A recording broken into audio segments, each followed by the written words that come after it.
Today we're going to be reviewing Goat. So Goat follows a goat named Will Harris who dreams of playing a game called Rollerball, which is basically basketball. We all know this, but unfortunately, Rollerball is a contest and a game where only big animals can play it, and Will unfortunately is a goat and he's unfortunately too small to play the game. So because of his size, whenever he tries to play against someone, they say no. And after playing against a Rollerball player named Main Attraction, he gets the attention of the owner behind his favorite team, the Thorns. And he is finally able to play alongside his idol of the Thorns team, Jet Fillmore. So now that his dream is coming true, he has to prove to the team and to the world that smalls can ball. So I'm gonna just go ahead and say it.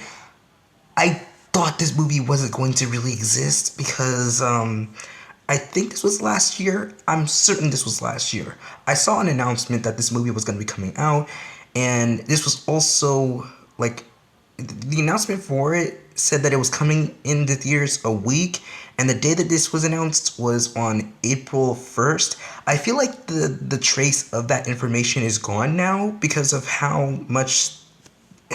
this film in general. And because of that, I didn't believe that the movie was going to be coming out. So you can imagine how surprised I was when I was like, wow, Sony's actually making this movie. So my hype for the movie came as each trailer, each promotion material, basically anything that came before the film, between the film's announcement all the way up to its release, came out. And I finally watched the movie, and I love it. Sony has been bringing out bangers after bangers, hit after hit, phenomena after phenomena, all the time. Now, I understand Sony has never been good when it came to animated films because apparently GOAT is their first real original film. Like it's something that came out of nowhere, like it's something that was just an original idea, because the films that they made were more like based off of books, film adaptations, a bunch of things that already existed.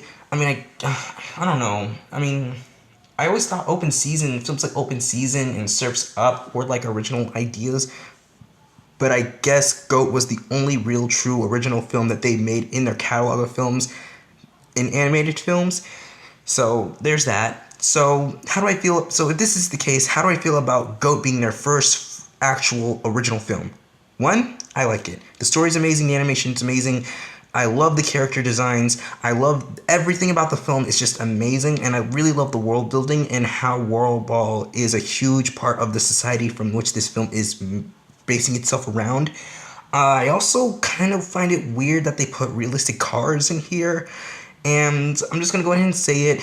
Yeah, I know this is basically Space Jams meets Zootopia, but I don't really see it as one because yes, just like Zootopia, this is set in a world where animals and prey and a bunch of other animals come together, living under the same society, but that's basically it. I understand that Will and Judy goes through the same goals where they want to be something they can't because of the animal that they are and because of the size of the animal from which they are, but that's really the only real true similarities between these movies.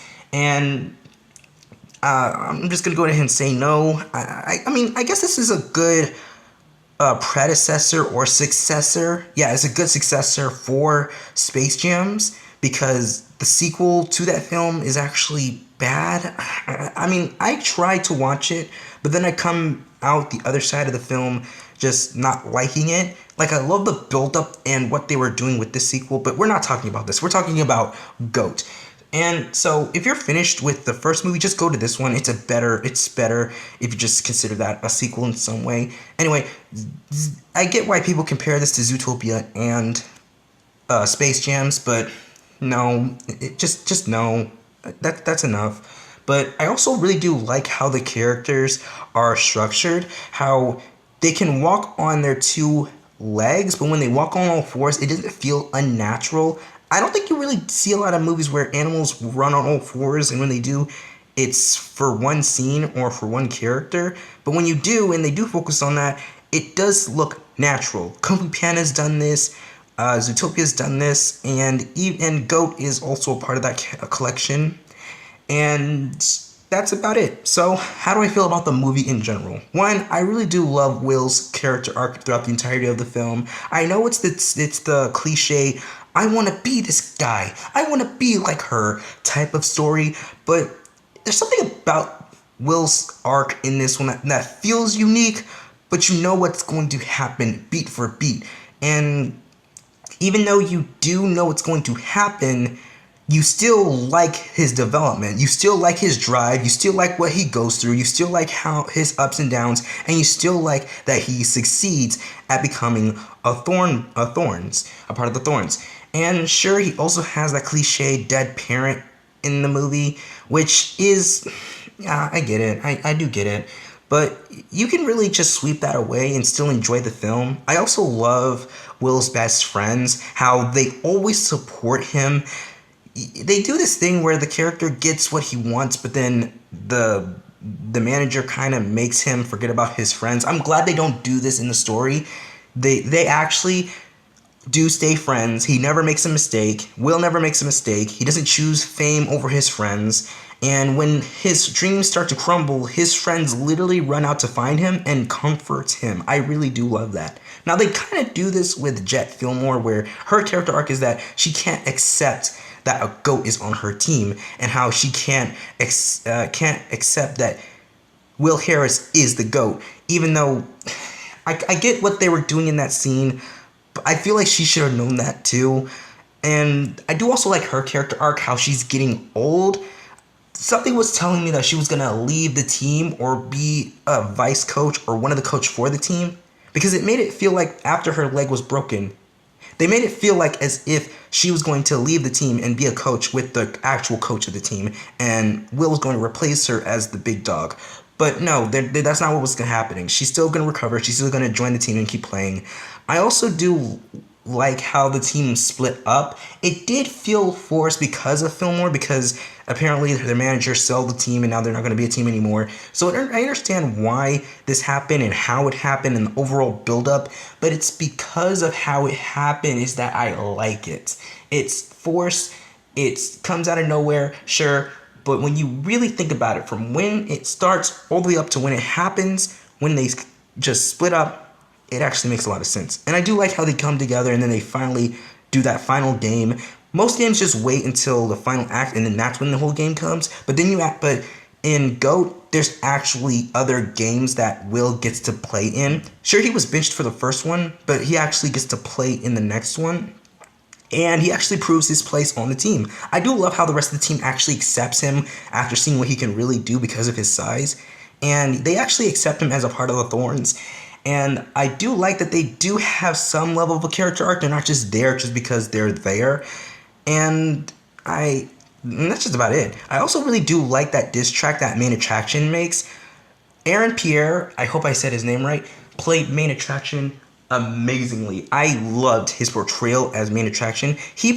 I get that he's the villain, but he doesn't play off as every sports villain. Most films with this kind of direction, they usually have the captain of the team be the villain because they don't want the new recruit to replace them, and they either are replaced out of the team, or the main character replaces them, or they learn to accept it and then they have a redemption arc. And I'm glad they didn't do that with Jet Fillmore.